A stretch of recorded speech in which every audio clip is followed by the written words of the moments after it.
Hey guys, Deathbyphiw here. There's a Defense Matrix update for Season 10 and beyond. I'm going to be reading through it, going through all the updates, and telling you what my thoughts are and how it's going to affect you and our gameplay. So, stick around.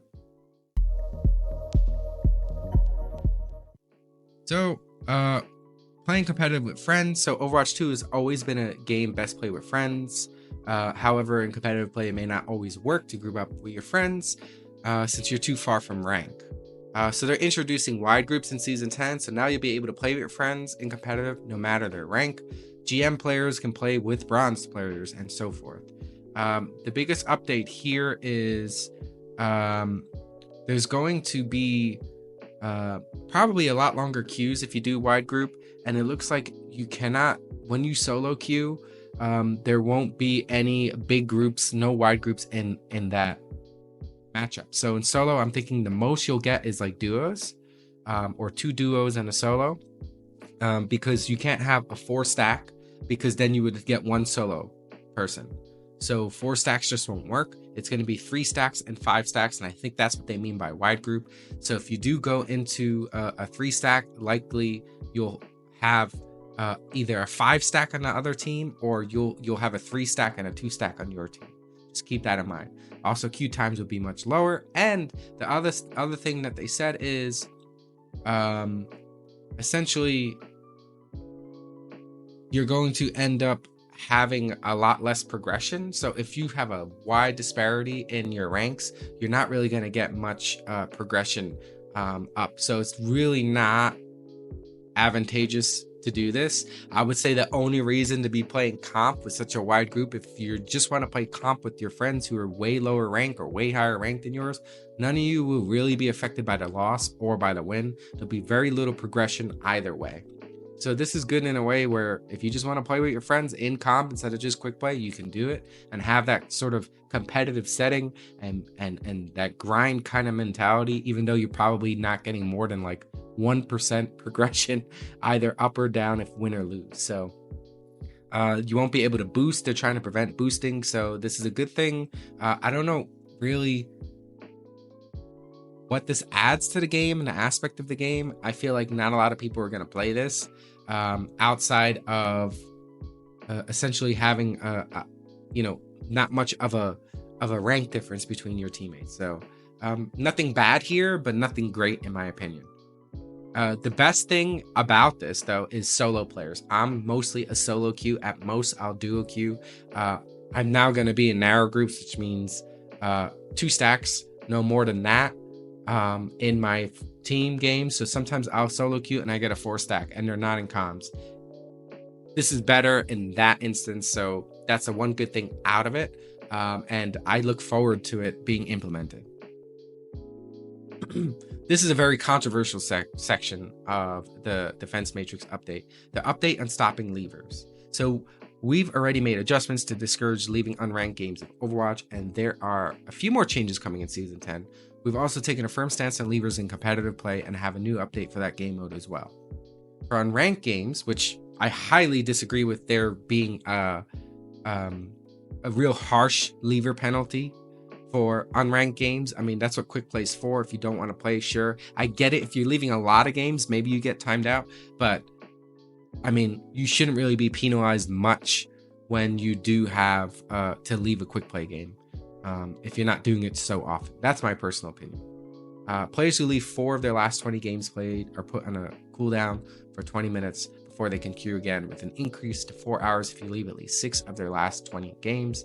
We'll be adding 2 additional tiers, a 5-minute penalty for leaving 2 of their last 20 games played, and a 48-hour suspension from queuing for any matchmaking mode for those who leave 10 or more out of their last 20 games played. Very few players deliberately leave 50% or more games, but we think this step will help further reduce the impact leavers can have in unranked Overwatch 2 games. To work back into good standing, competitive now counts toward a player's 20 games played. Okay.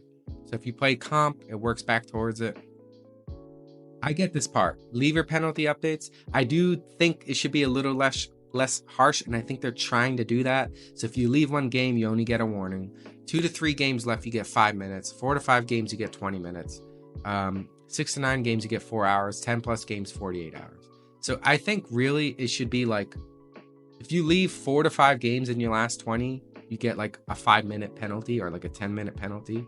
And then, you know, 6 to 9 games, 4-hour penalty within your last 20 games played makes sense. And 10 plus games left, you get a 48-hour ban. I mean, you're not like, if you in any sort of world, if you leave more than 10 games in your last 20 games, like half your games, you're obviously like throwing or something, or just intentionally not wanting to play. Like, I get it, people have like internet connection issues, but like, this is better. I do think like we shouldn't really have too harsh of penalties. I think it should be a little bit more lenient here, but they're moving towards that direction and making it a little bit more lenient.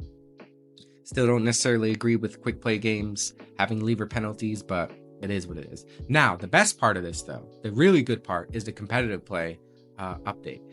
You get a lot of levers and throwers in games from time to time that affect your gameplay, affect your rank, and I think the best thing is you get a competitive season ban. This is the best thing. Competitive season ban. People who are just like serial throwers, serial levers in comp game, you get a competitive season ban. Like, great. Awesome. I mean, I hate when people leave games. It may seem a little bit harsh. It's a free-to-play game. Go make an alt account and play there, and you can still play competitively. But if you're on your main and you do this and you throw and you get mad and tilt at your team and you just decide to leave a game, now you're getting a competitive season ban. So this is an amazing thing. So competitive play is also receiving a notable addition to its penalty system for leaving games. Players can be suspended from competitive play whenever they leave a competitive play match. Penalties start off at small at 15 minutes, but quickly escalate if they repeatedly leave games, and can even trigger a season ban, which would disqualify them for the remainder of that competitive season. When players complete several competitive matches, they'll work back into good standing. So you end up getting a bad connection on your internet.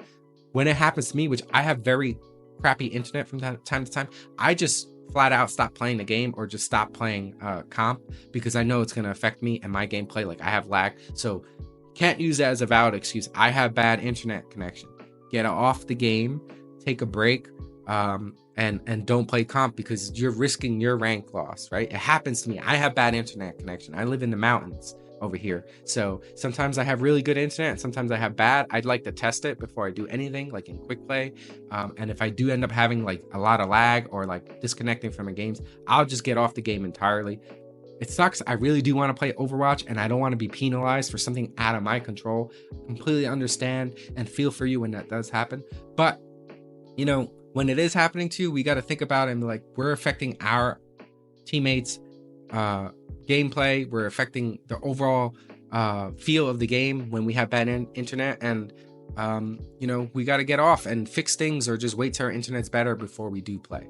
And it is out of control, and I feel for you, like I said, but I have that affecting me, and we got to just take some action here to deal with the changes that they're doing here. So and they even mentioned that here. Remember, deliberately leaving or having a disconnection still counts as leaving.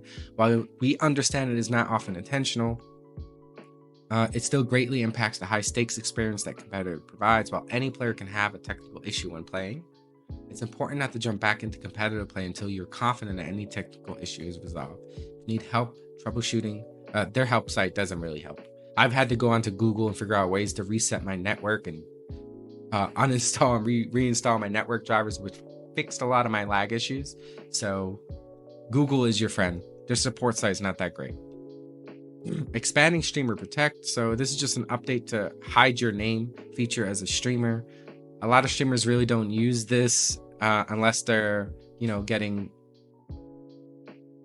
camped in their games. Like, people are like stream sniping and trying to mess up the streamer's game. So I understand that they're dealing with harassment, but it's cool. They'll give you a new battle tag every single time that you go from a new game, and you'll still be able to report those accounts if they are throwing or doing something that's bad. They still know on the back end what their names are. So you may see something like Crusher99 or Garlic Bread when someone has this on. On the back end, the Blizzard devs still know who it is, and if you report them, they will still get reported. Spanning a void as teammate. I think this is the best thing that we've been asking for the longest. And oh my God. See, I told you, the Blizzard devs are listening to us and it's amazing. Like, I get it. We've been put down and we've been feeling like we haven't been listened to, and they are listening to us, right? They are listening. So here, the current avoid teammate system only allows you to avoid 3. Now you'll be able to avoid up to 10 players, and you can pin 3 players, so it'll always stay there, right? So they'll never be replaced unless you unpin them, and these are the most likely to avoid. So this is like your original 3 avoid slot. These players you'll probably almost never ever get in your games when you do play, unless you're at the tip top of the ranks, like top 500 and high GM. You may get them in your game, and then you could add other avoided players. So this is when you avoided them. This is the 10th avoided player, but you could move them along in that list. So you go, you know, I had some really bad players and this guy wasn't so bad, so I'll move him down to the bottom of the list. If I do get him, you know, it's not the worst case scenario, but I did put him on this avoid list, so maybe I won't get him. So the lower your ranks, the more effective this 10 avoid as teammate list will work. So this is amazing. I think this is like everything that we've been asking for. We've been asking, I said conservatively, like, we should be able to at least avoid 5 teammates. Now we have 10. I think this is probably the best update of this defense matrix update. I thank you, Blizzard devs. I'm giving you some recognition. I know we don't give you a lot. This is a great change. Mitigating disruptive chat. So you'll now be able to get an endorsement level 0 instead of just 1. Basically, you won't be able to text or voice chat if you have an endorsement level 0, and you'll have to work your way back up to level 1. So they're adding an additional level. If you have an endorsement level 0, that means you're just a hella toxic individual, and we need to do better as players. We do get it. I know we do tilt from time to time, but it happens. I mean, I've been reported before, and I've been chat banned just once in my entire time of playing Overwatch since 2016. And I need to do better as a person. I shouldn't get tilted. I shouldn't be toxic. If I have nothing good to say, I just shouldn't say it. This is a pretty cool thing. Nothing too crazy there. Faster reporting. So they're working on faster reporting. So if you, you'll be able to report people in a quicker way. It's not easy to report when you're in the middle of a match, so they're designing an easier to use interface that should enable all players to report as soon as they see disruptive behavior. So they'll share more about that later this year. So be able to maybe report mid-game. Maybe they pop up in the middle of the game. Hey, is anyone bothering you? Is anyone disrupted? Do you want to report them now? Oftentimes at the end of a game, you forget that someone was toxic. They haven't talked in a while. And then you just move on to the next game. You don't really care about reporting them. I tend not to do that. If I have someone who's really toxic, I'll find time in the middle of the game to report them very quickly, or I will do it at the end of the game. I'll keep a mental note, but I do see how we can get distracted and not do it. Anyways, that's the end of this video. If you haven't already, make sure to drop a like, share this with a friend, drop a comment in the comments below. Let me know what your thoughts are, and hit the subscribe button. It really does help me out a lot, and I do appreciate when people do sub to the channel. It just helps me grow and keeps me motivated to continue making videos like this. And as always, happy gaming.